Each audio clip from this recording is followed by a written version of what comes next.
श्याम पाटील. आपण बघत आहात लेवा जगत न्यूज. गेल्या बीजेपीच्या कालावधीमध्ये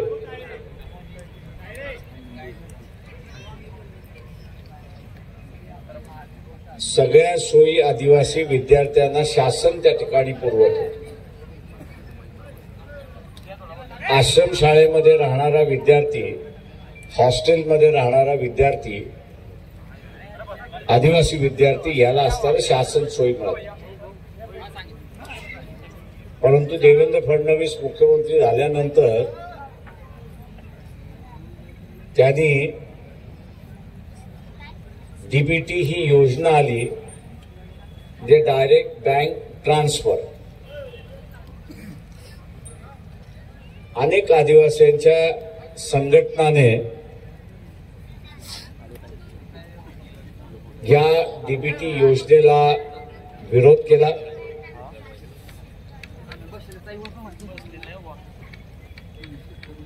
परंतु भारतीय जनता पक्षाच्या सरकारने ते ऐकलं नाही. विद्यार्थ्यांचं म्हणणं असं होतं,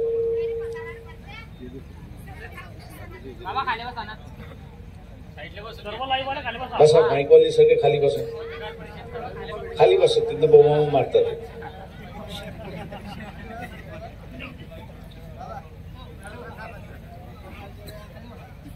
विद्यार्थ्यांचं म्हणणं होतं की आम्ही शिकायला आलेलो आहोत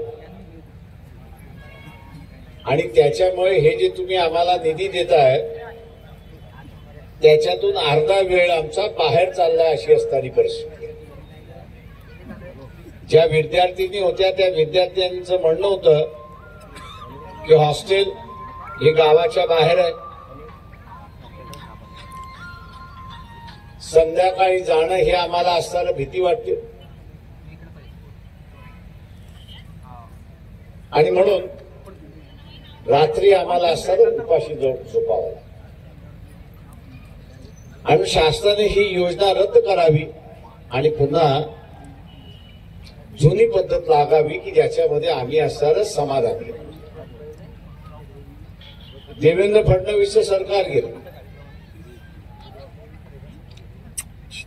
महाराष्ट्र विकास आघाडीचं सरकार आहे. या महाराष्ट्र विकास आघाडीच्या सरकारला सुद्धा विद्यार्थ्यांची ही मागणी आम्ही मागितली की बा हे विद्यार्थ्यांचं म्हणणं आहे की हे डीबीटी बंद करा, आमच्या जुन्या सोयी सुरुवात करा.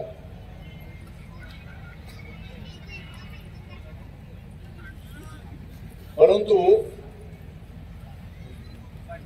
या सरकारने सुद्धा ते ऐकलं नाही आणि आज पुन्हा ती योजना आहे. आजही आपण असताना आदिवासी हॉस्टेलमध्ये गेलो तर 50% हॉस्टेल खाली आहे. याचं कारण ही योजना फेल गेली आणि विद्यार्थ्यांना हॉस्टेल म्हणून पळून लावण्यासाठी ही भारतीय जनता पक्षाने त्यावेळेस आणलेली योजना आहे ही आपण असं लक्षात घ्या. शिक्षणापासून माणसं वंचित झाली पाहिजे, शिक्षण त्यांनी सोडलं पाहिजे, यासाठी एक एक कुलुप्त्या त्या ठिकाणी वापरल्या जातात हे आपण लक्षात घ्या. आणि ज्या विद्यार्थ्यांनी शिकायला जातात त्या सगळ्यांना कुठला नाही कुठला तरी अत्याचार त्या ठिकाणी सहन करावा लागतो. आणि आपण बघत असाल की याच जिल्ह्यातले असणाऱ्या तडवीबीर पायल तडवी या विद्यार्थिनीला मेंटली टॉर्चर करून तिचा घात करण्यात आला. पक्ष शेवटपर्यंत लढला, त्या आई वडिलांच्या पाठीमागे त्या ठिकाणी उभा राहिला. परंतु सुप्रीम कोर्टाच्या जजने सुद्धा तिच्यावरती अन्याय केला हे आपण लक्षात घ्या. सुप्रीम कोर्टाच्या जजने सुद्धा अन्याय केला. ही व्यवस्था जी आहे या व्यवस्थेला आपण जोपर्यंत ताब्यात घेत नाही,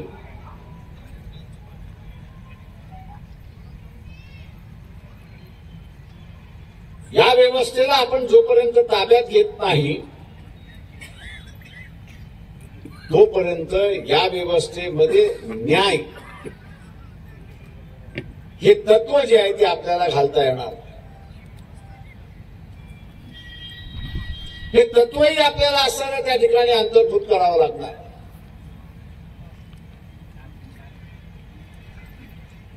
कारण ज्या मनूच्या व्यवस्थेमध्ये आहे,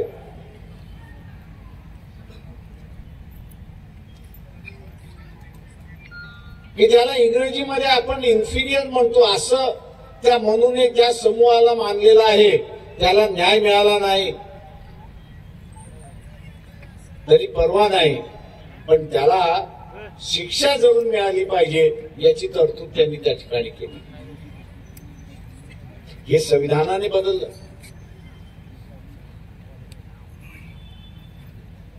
हे संविधानाने सुद्धा बदललं. आणि म्हणून आपण आवाज तरी उठवू शकतो अशी असणारी परिस्थिती. आता नुसता आवाज उठून चालायचा नाही, आता नुसता आवाज उठवून चालायचा नाही, तर त्या व्यवस्थेवरती आपल्याला ताबा मिळवावा लागेल असं लक्षात घ्या. मध्यंतरी सुप्रीम कोर्टामध्ये एक मॅटर घेतली.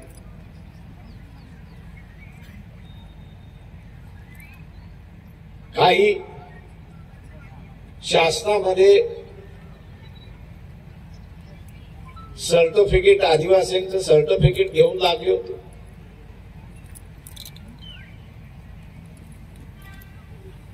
त्यांना स्क्रुटिनीचं सर्टिफिकेट प्रोड्यूस करता आलं नाही, आणता आलं नाही, स्क्रुटिनी कमिटीचं सर्टिफिकेट आणता आलं नाही. म्हणून शासनानेच सांगितलं की आम्ही असणाऱ्या 1,32,000 लोकांच्या सर्व्हिस टर्मिनेट केल्या.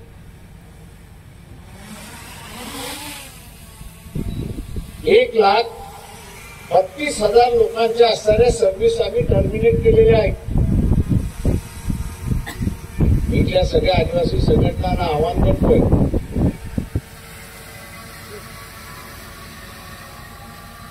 या नवीन भरती झाल्या का? 1,32,000 टर्मिनेट झालेल्या माणसाच्या जागी ज्याच्याकडे व्हॅलिडिटीचं सर्टिफिकेट आहे, आदिवासी व्हॅलिडिटीचं सर्टिफिकेट आहे, त्याला कामाला लावून घेतलंय का? तर नाही. आपण लढणार आहोत की नाही हा खऱ्या अर्थाने प्रश्न. आपण लढणार आहोत की नाही हा त्याच्यातला असणारा प्रश्न आहे. 1,32,000 मोकळ्या जागेला भरल्या तर 1,32,000 कुटुंब आर्थिक दृष्टिकोनातून सबळ झाले, हे आपण असणारं लक्षात घेतलं पाहिजे. आणि त्याच्यासाठी आपण लढायला सज्ज झालं पाहिजे, हे आपण लक्षात.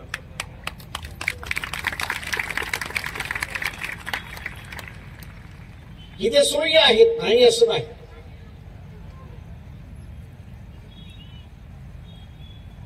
ज्याचा उल्लेख इथे असणारा डॉक्टर हिरालाल अल्वाने केला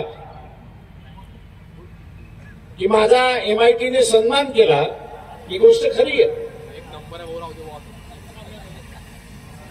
हा सन्मान केला तर मध्य प्रदेशच्या आदिवासींमधल्या अनेक प्रश्नांचं त्यांनी निकाल आणला. पण जी स्थिती मध्य प्रदेशमध्ये आहे ती परिस्थिती महाराष्ट्रामध्ये.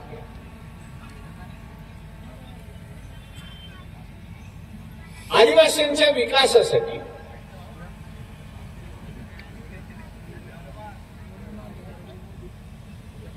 हिरालाल जी जो हर मार्च में या फरवरी में स्टेट असेंबली में जो बजट पेश किया जाता है, उसमें एक सबसे बड़ा कंपोनेंट है, वो स्पेशल कंपोनेंट केंद्र की बजट में भी और राज्य की बजट में। जितनी संख्या है, अब महाराष्ट्र में 7.5% आदिवासियों की संख्या है, तो 6 लाख महाराष्ट्र का बजट है, 6 लाख करोड़ जो महाराष्ट्र का बजट है, उसमें से 7.5% आदिवासी विकास के लिए रखना जरूरी है, अनिवार्य है। यह संवैधानिक बंधन है, इसका प्रावधान तो किया जाता है बजट में इसका प्रावधान किया जाता है, लेकिन बजट में प्रावधान करने के बाद सबसे बड़ी बात है कि उसमें इस्तेमाल होता है क्या, उस बजट का जो है वो सही लागू होता है या नहीं होता है, ये देखना जरूरी है। जहां तक हमारी जानकारी है, कोई भी स्टेट ये आदिवासी बजट जो है इस पे अमल नहीं करती, लागू नहीं करती,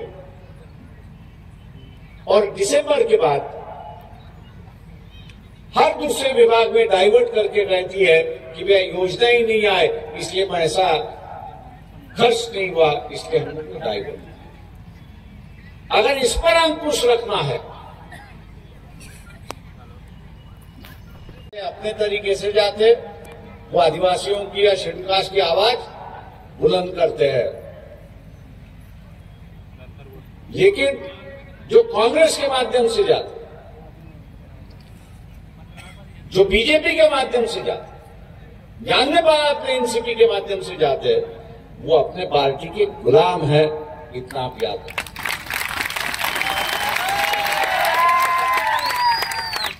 और इसलिए आज एक भी सदस्य दिखाई नहीं देता,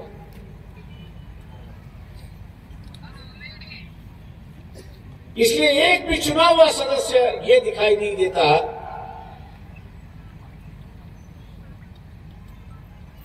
कि जिस तरह से राष्ट्रपति मुर्मू जी का अपमान हुआ,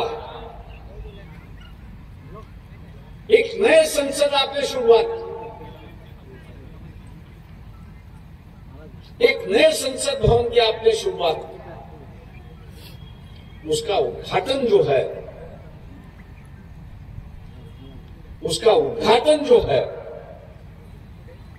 वो आप राष्ट्रपति से ना करते हुए मोदी जी अपनी ही तुन बजाते रहे, ऐसी एक परिस्थिति।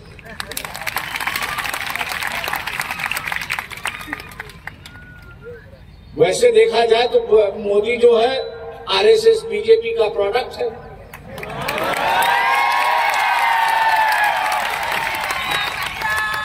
ये उससे कोई उम्मीद में रखता नहीं हो,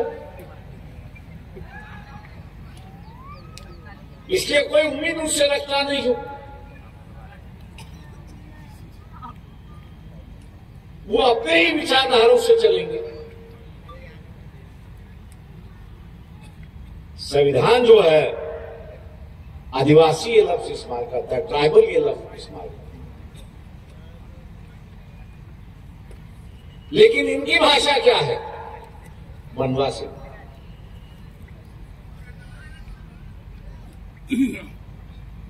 विचारों में अंतर है, सोचने में अंतर है।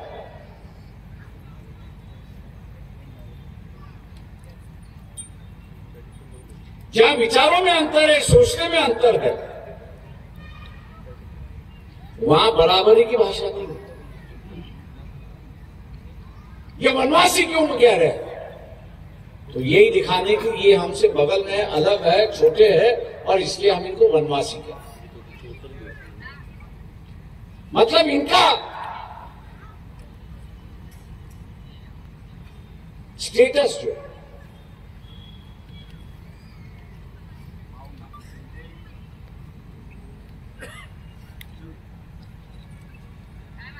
जंगल में रहने वाले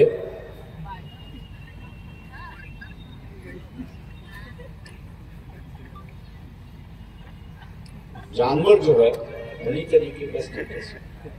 ये हमसे बराबरी नहीं कर सकते, इसलिए हम इनको वनवासी कह रहे हैं।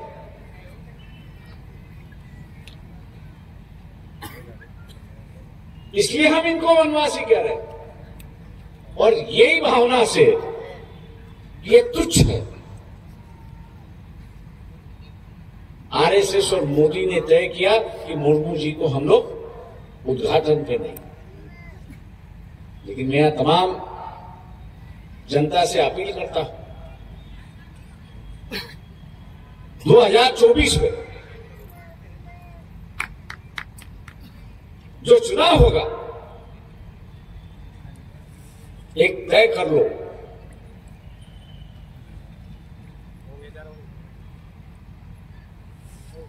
कि जिस पार्टी ने, जिस आरएसएस की विचारधारा ने आदिवासियों का अपमान किया, आदिवासियों को अपनापन नहीं दिया, ऐसे द्वेष भरे, जिनमें इंसानियत नहीं, ऐसे राजनीतिक दल आरएसएस और बीजेपी को हम कतई वोट नहीं देंगे और एक सामान्य विचारधारा की संरचना जो है वो सरकार में। आप बदलाव करो, और बदलाव होता है तो उस भवन का दोबारा उद्घाटन होगा, और वो उद्घाटन राष्ट्रपति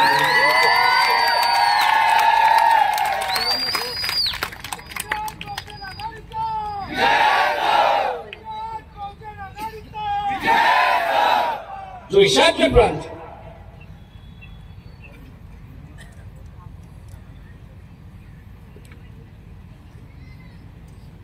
आसाम है, मेघालय है, त्रिपुरा है, अरुणाचल, नागालैंड, इस इलाके में मेजॉरिटी जो है वो आदिवासियों,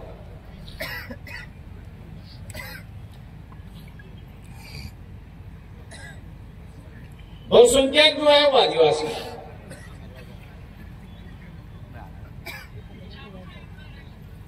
आज उनने संदेश क्या दिया?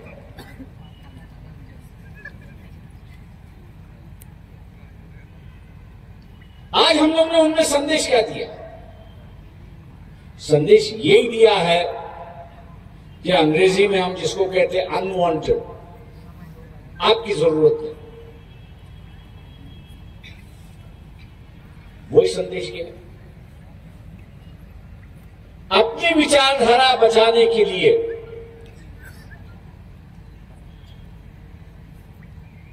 आरएसएस और बीजेपी अपनी विचारधारा बचाने के लिए और ये दिखाने के लिए क्या है आदिवासी इस समाज का हिस्सा नहीं है, इसलिए उनको वनवासी कह रहे हैं। आज उनको दोबारा या आप अलग हो, हमारे साथ में नहीं है, ये दिखाने का जो कर्तव्य हुआ है, अगर हम लोग ने इसको सुधारा नहीं, इसमें अगर बदलाव नहीं किया,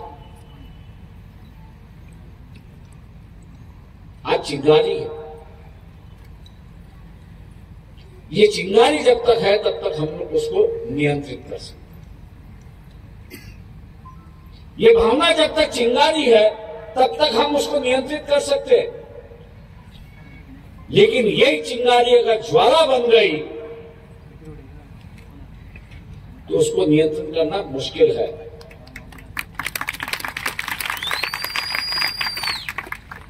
जो आरएसएस और बीजेपी के भक्त हैं उनसे कहना चाहता हूं, आपको क्या प्यारा है? देश प्यारा है या ये आरएसएस बीजेपी की विचारधारा प्यारी है?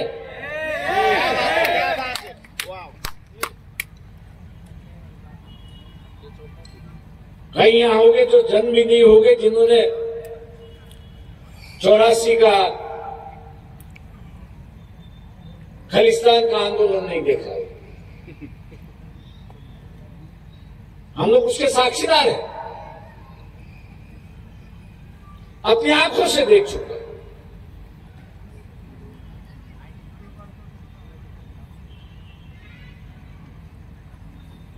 आज यही पागल मोदी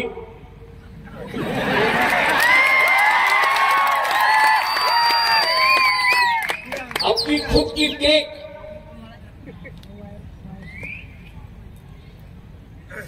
कि मैं सबसे बड़ा नेता हूं, सबसे बड़ा नेता हूं। 12 पंजाब के किसानों का जो आंदोलन, 12 ही वहां पर थे। जब उससे कहा कि भैया ये मुझे मारने आए हैं, मैं अगर आगे जाता तो मुझे मरवा देते, मोदी जी को हम कहते कि भैया आप छुआ हो, मारने की कोई जरूरत नहीं है।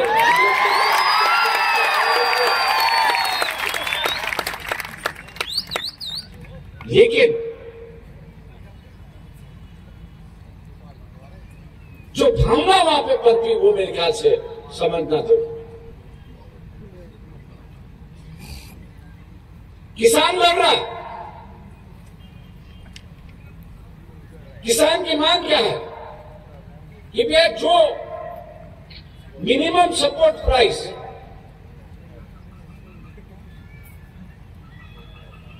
एमएसपी जो आपने घोषित की है, उसकी अमल करने के लिए कानून बनाए। आप अमल बनाने के लिए कानून बनाइए और मंडियां जो आप खत्म करने निकले हैं उसको हम विरोध करें। मोदी जी, आपसे पूछना चाहता हूं, ये दोनों मांगे में कोई बुलेट तो मुझे दिखाई नहीं देती, ना कोई बंदूक दिखाई देती। ये तो आप किसानों की मांग थी।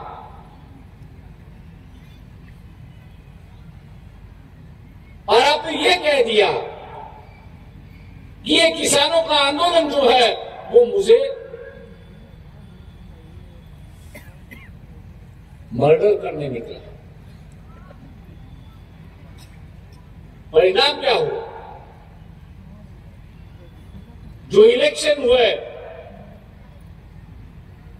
आरएसएस बीजेपी पूरी तरह से सफाई हो गई। मैं सफाई की बात नहीं कर रहा हूं, लेकिन जो भावना उसमें है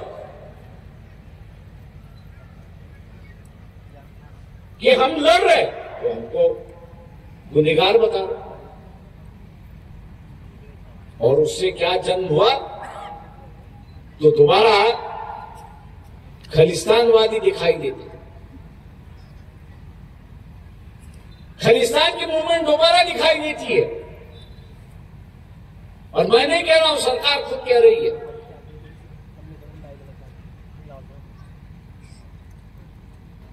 मोदी जी, आप करना क्या चाहते हो?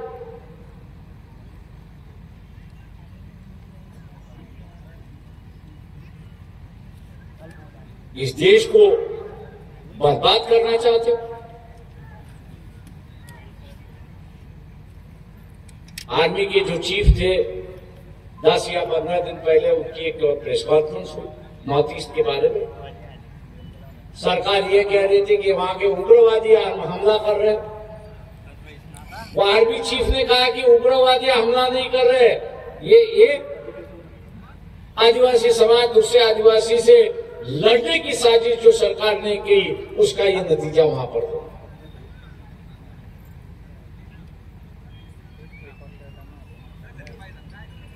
मैं आप लोगों से आग्रह करता हूं,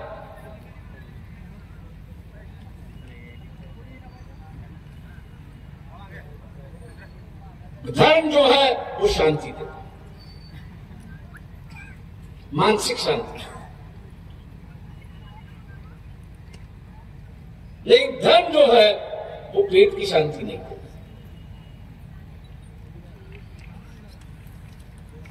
अगर पेट की शांति का राजनीति करना है तो पार्लियामेंट की राजनीति आपको करनी होगी, विधानसभा की राजनीति आपको।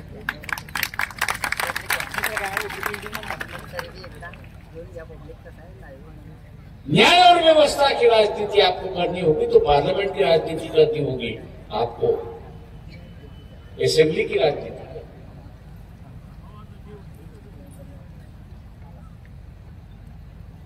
और इसलिए ये जो प्रचार चल रहा है कि हम हिंदू राष्ट्र बनाए,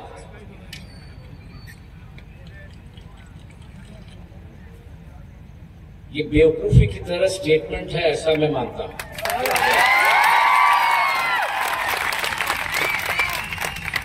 हिंदुस्तान का आईना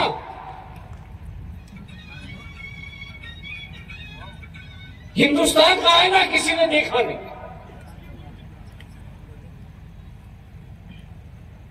यही जो डॉक्टर हीरालाल आते हैं,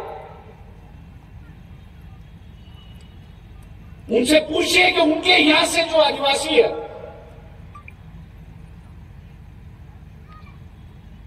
उसका रीच कहां पर है, वो खत्म बाहर होता। गुजरात का जो डांग डिस्ट्रिक्ट है, सूरत का जो डिस्ट्रिक्ट है और मध्य प्रदेश से लग के खंडवा का जो डिस्ट्रिक्ट,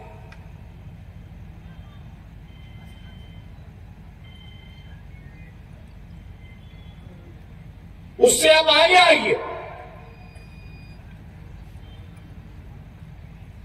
जो छत्तीसगढ़ के इलाके, छत्तीसगढ़ के इलाके के बाद उड़ीसा का इलाका है, उड़ीसा के इलाके के बाद झारखंड का इलाका है और झारखंड के इलाका जाके एक तरफ बंगाल की ओर खत्म होता है और दूसरी तरफ आंध्र प्रदेश की ओर।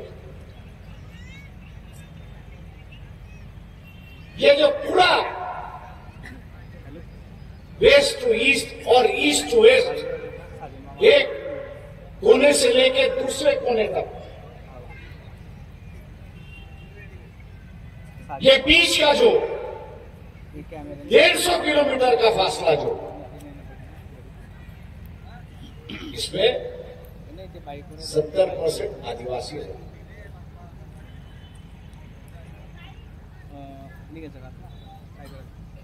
70% आदिवासी रहते हैं कि जिनका धर्म हिंदू नहीं है और संविधान कहता है कि हिंदू कायदा निकाल दो।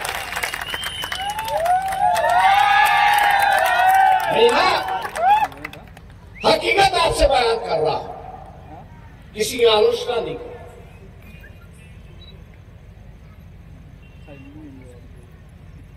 आपने आज तक इन आदिवासियों के आंदोलन को नक्सलवादी कहते हुए, उग्रवादी कहते हुए दबाने की कोशिश की।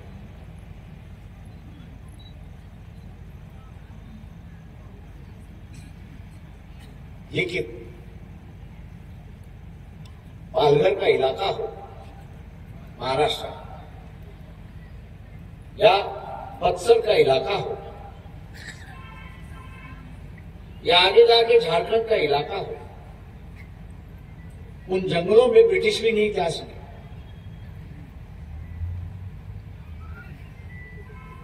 उन इलाकों में ब्रिटिश भी नहीं जा सके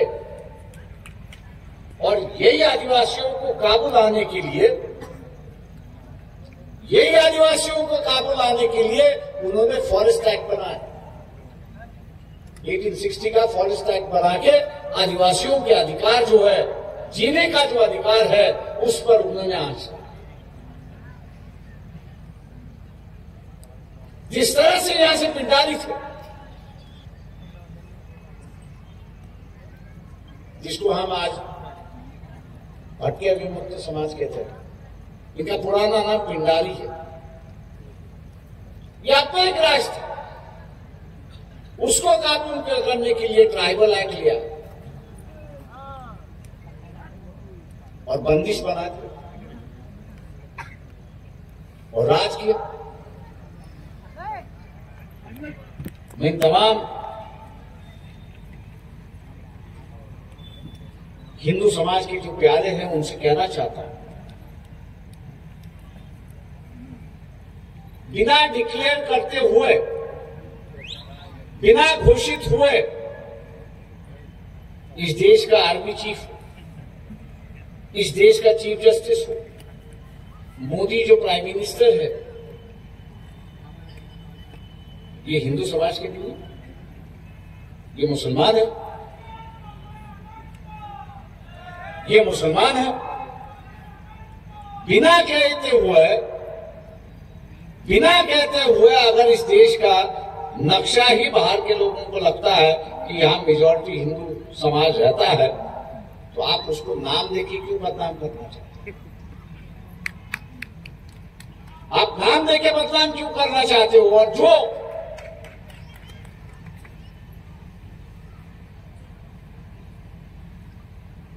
हिंदू समाज के अंदर जिनको जगह ही नहीं थी,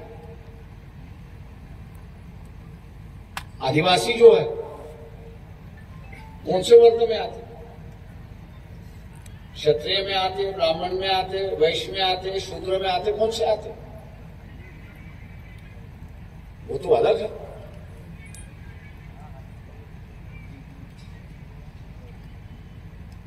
पूरे देश में उनका फैलाव देखिए, लेकिन ये जो हार्ट ऑफ इंडिया जाना जाता है, ये जो हार्ट ऑफ इंडिया जो जाना जाता है,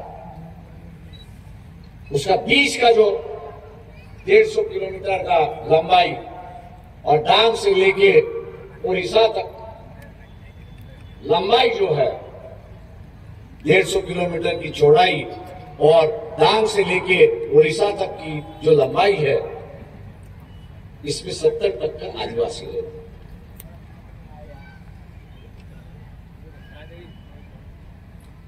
और इनकी मांग है कि जल जंगल जमीन जो है उस पर हमारा अधिकार है और सरकार उनको बेदखल करने की, और बेदखल इसी डर से कर रही है, और बेदखल इसी डर से कर रही है अगर इनका उठाव हुआ, इनका अगर उठाव हुआ, इन्होंने अगर बगावत कर ली, तो उत्तर की जो फोर्सेज, नॉर्दर्न की फोर्सेज जो है वो नॉर्दर्न में रहेगी, सदर्न की फोर्सेस जो है वहां रहेगी, बीच से आने जाने का कोई रास्ता, क्योंकि वहां ये आदिवासी पर बैठा हुआ है। बड़ी खूबी से बैठा हुआ, बड़ी खूबी से जो है इस देश में लोगों में विश्वास पैदा किया।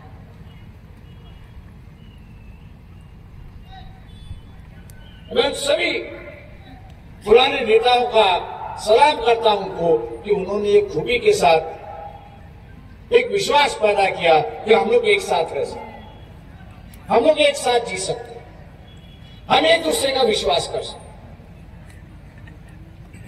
मोदी जी, इस विश्वास को आप क्यों तोड़ रहे हो? इस एकता को क्यों तोड़ रहे हो? आप क्या इस देश की बर्बादी चाहते हो?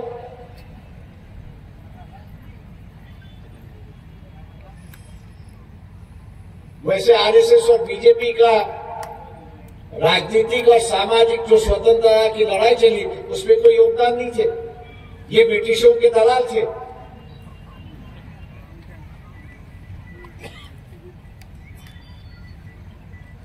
आरएसएस और बीजेपी आज जो दिखाई देती है वो ब्रिटिशों के दलाल है।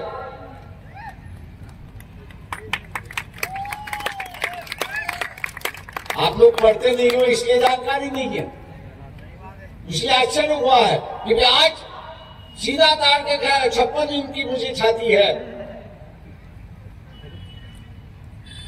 उसमें से पेपर में की गोलियां लगती है और कुछ लगती नहीं।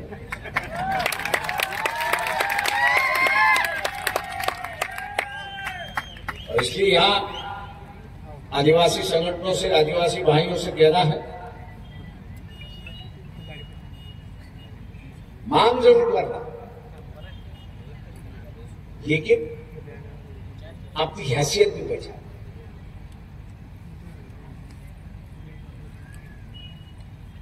अपनी हैसियत पहचान।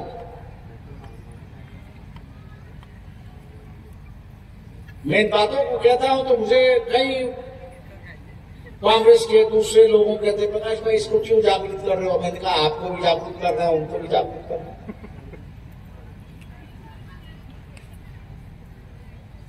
आप मैंने कहा उनका हक मांग रहे और मुझे ये देखना है कि वो अपने हक के लिए लड़े।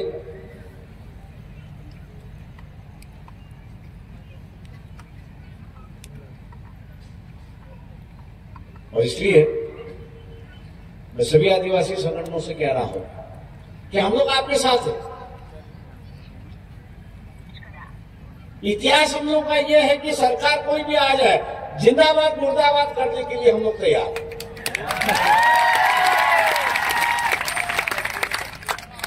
और जिंदाबाद मुर्दाबाद इसलिए करते हैं कि हमारी बात सुनते नहीं, ये अपनी ही मनमानी चलाना चाह रहे। मैं आरएसएस और बीजेपी वालों से पूछता हूं, भैया तुमने इतने महाराष्ट्र के नेताओं को नोटिस भेजी, ईडी की नोटिस भेजी, उसमें से सिर्फ नवाब मलिक को आपने पकड़ लिया, देशमुख को पकड़ के छोड़ दिया और नवाब मलिक को आपने अंदर रख दिया। क्यों भैया?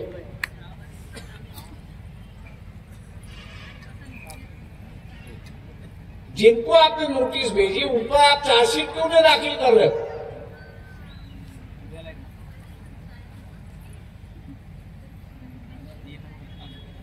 मोदी ने कहा इनको चार्जशीट मत करिए, ये सब पेशेंट है और मैं इनका डॉक्टर हूं। ये जब तक सुनाई करते रहेंगे तब तक इनको ऑपरेशन नहीं करूंगा। जिस दिन ये सुनना बंद करेंगे उस दिन इनका ऑपरेशन टेबल पे है। अल्लाह प्यारा हो सकता है।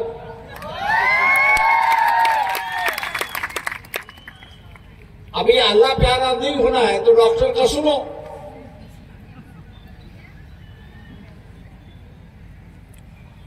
अब मोदी के ऑपरेशन टेबल पे कोई नहीं है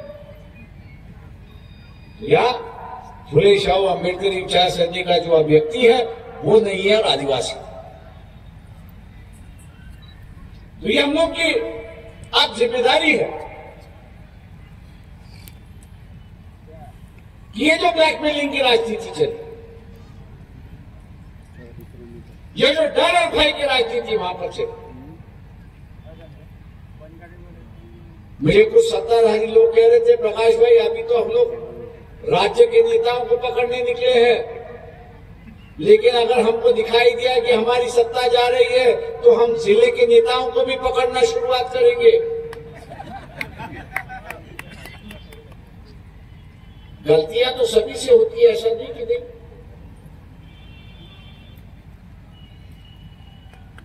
इंसान है, इंसान से गलतियां होती है। अगर उसने मर्डर किया है तो मैं समझता हूं कि माफ नहीं है, लेकिन अगर उसने पैसे की चोरी की हुई तो माफी कर सकते।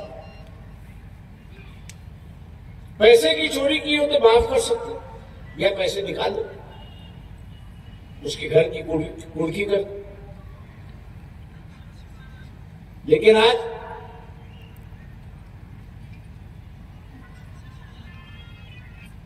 जिससे पैसे की चोरी की है उससे पैसे निकालने की बात नहीं हो रही है, उसको हम जेल में कैसा डालेंगे, उसको भयभीत कैसा करेंगे और उसके माध्यम से समाज को वैसे भयभीत करते हुए हमारी सत्ता आबादित है, इसकी ही राजनीति है। हम मोदी के ऑपरेशन टेबल पर कौन नहीं है? तो आदिवासी नहीं है और फुले शाह अम्बेडकर से विचार के लोग नहीं। तो ये आपको जिम्मेदारी लेनी है, जिम्मेदार आपको बनना है।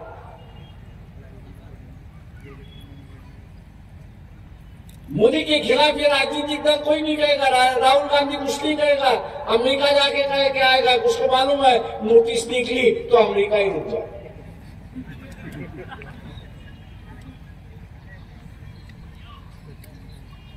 अब उससे कोई लेना देना नहीं है, क्योंकि 2024 के इलेक्शन में बात हो चुका। कोर्ट ने कहा कि 6 साल तुम वोट नहीं कर सकते हो, वोट नहीं कर सकते हो तो चुन के नहीं आ सकते।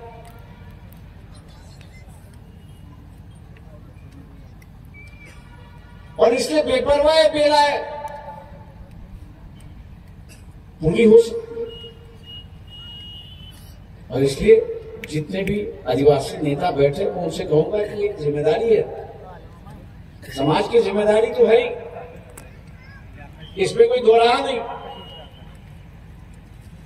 लेकिन समाज की जिंदगी के साथ साथ देश की भी जिम्मेदारी आपको उठानी है और उसके लिए आपको लड़ना है।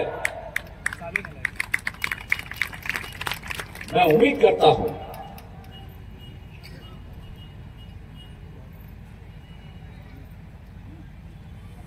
कि आज भी आदिवासी जो है कबीले की संस्कृति में जीता है,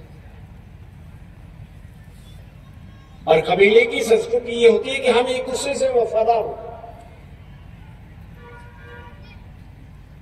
वहां कोई छल और कपट नहीं होता।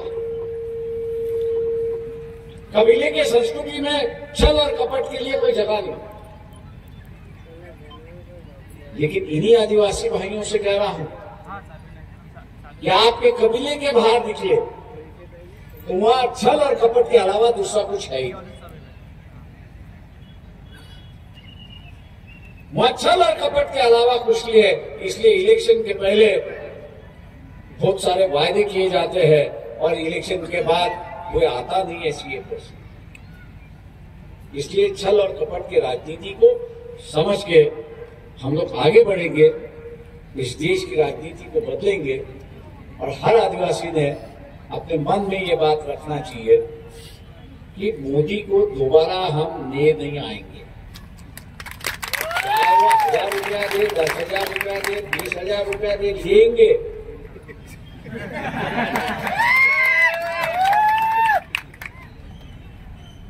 वो अपनी तिजोरी से तो नहीं दिया हुआ है, सरकार से लूटा हुआ पैसा है, वही अपने को बांट रहा है। अपनी ईमानदारी जो है वो कबीले की ईमानदारी, और मुर्मू जो है प्रेसिडेंट जो है वो कबीले की हिस्सा है, कबीले की सदस्य है। और इस कबीले के सदस्य का अपमान हुआ, बेइज्जत की, और किसने की है? वो आरएसएस बीजेपी ने की है, नरेंद्र मोदी ने की है। और इसलिए कतई और किसी भी हाल में हम इनको वोट नहीं देंगे, इनकी सरकार गिराएंगे। यही मंशा हम लोग ने यहां पे रखा। जो बात नीलेश विश्वकर्मन का, मैं उसको यहां पर दोबारा दोहराऊंगा। जो कार्यकर्ता है, उस कार्यकर्ता ने अपने ऊपर एक जिम्मेदारी लेनी चाहिए।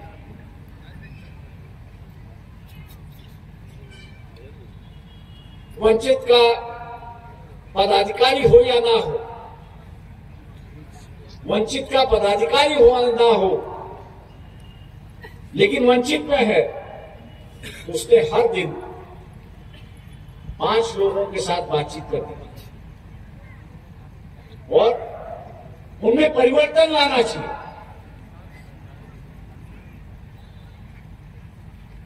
आरएसएस बीजेपी के खिलाफ वोट करने में उनको परिवर्तित करना चाहिए।